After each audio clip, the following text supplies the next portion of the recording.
بسم الله الرحمن الرحيم.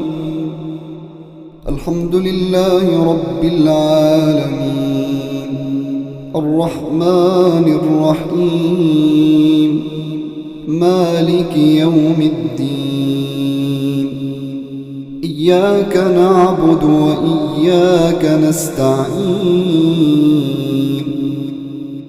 اهدنا الصراط المستقيم صراط الذين أنعمت عليهم غير المغضوب عليهم ولا الضالين.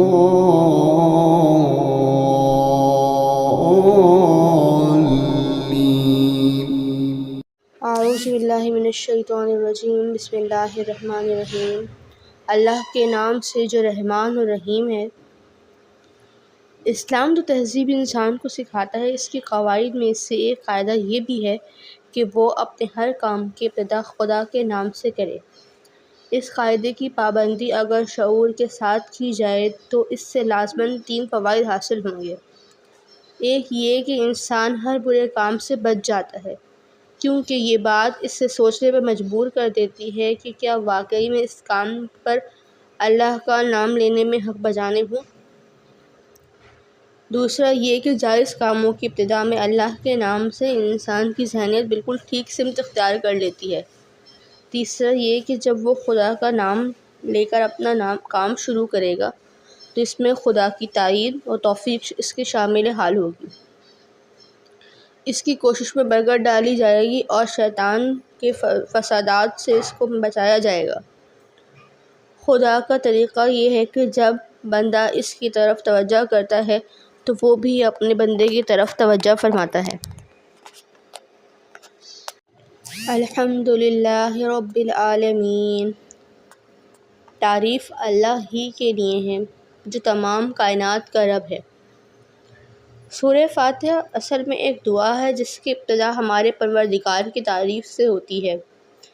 اس میں ایک تعلیم یہ بھی ہے کہ ہر چیز کی ایک تہذیب ہوتی ہے اور دعا جب مانگو تو مہذب طریقے سے مانگو.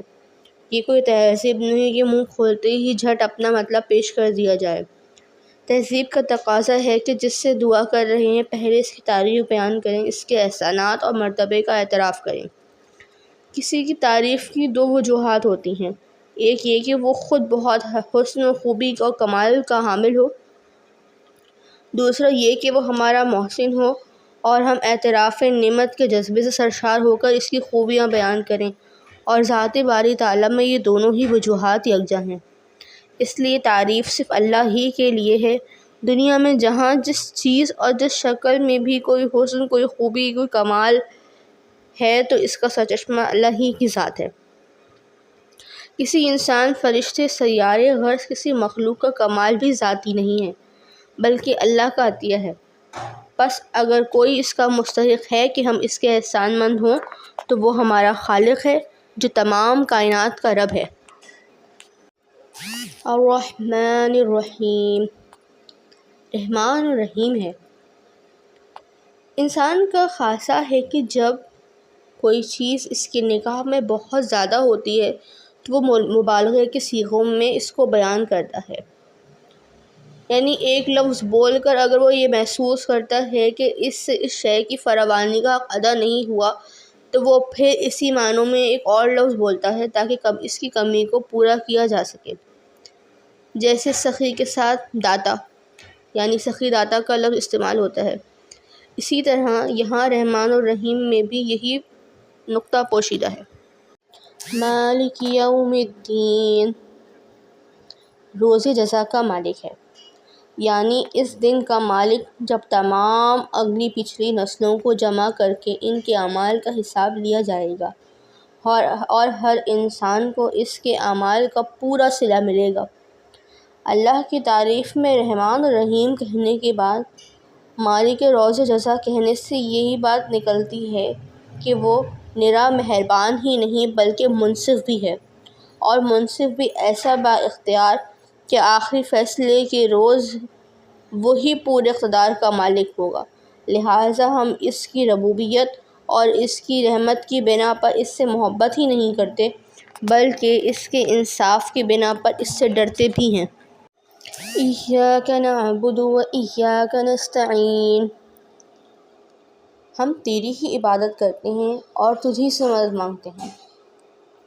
عبادت کا لفظ عربی میں 3 معنوں میں استعمال ہوتا ہے: پرستش، اطاعت و فرمانبرداری، بندگی و غلامی۔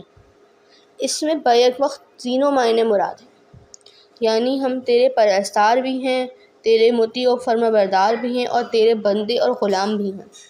ہمارا تعلق صرف تیرے ہی ساتھ ہے۔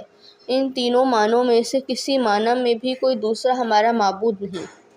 ہمیں معلوم ہے کہ ساری کائنات کا رب تو ہی ہے اور ساری طاقتیں تیرے ہی ہاتھ میں ہیں اور ساری نعمتوں کا تو ہی مالک ہے، اس لیے ہم اپنی حاجتوں کی طلب کے لیے تیری ہی طرف رجوع کرتے ہیں اور تیری ہی مدد پر ہمارا اعتماد ہے۔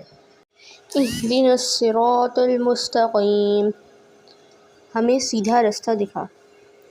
زندگی کے ہر شعبے میں خیال، عمل اور برتاؤ کا وہ طریقہ بتا جو بالکل صحیح ہو، جس پر ہم چل کر سچی فلاح حاصل کر سکیں۔ صراط الذین انعمت علیہم غیر المغضوب علیہم ولا الضالین، ان لوگوں کا رستہ جن پر تو نے انعام فرمایا، جو مغضوب نہیں ہوئے، جو بھٹکے ہوئے نہیں ہیں۔ یہ اسی رستے کی تعریف ہے جس کا علم ہم اللہ سے مانگ رہے ہیں، یعنی وہ رستہ جس پر ہمیشہ سے تیرے منظور نظر لوگ چلتے رہے ہیں، وہ بے خطا رستہ کہ زمانہ قدیم سے آج تک جو شخص بھی اس پر چلا، جو گروہ بھی اس پر چلا، وہ تیرے انعامات کا مستحق ہوا اور تیری نعمتوں سے مالا مال ہو کر رہا۔ صدق اللہ العظیم۔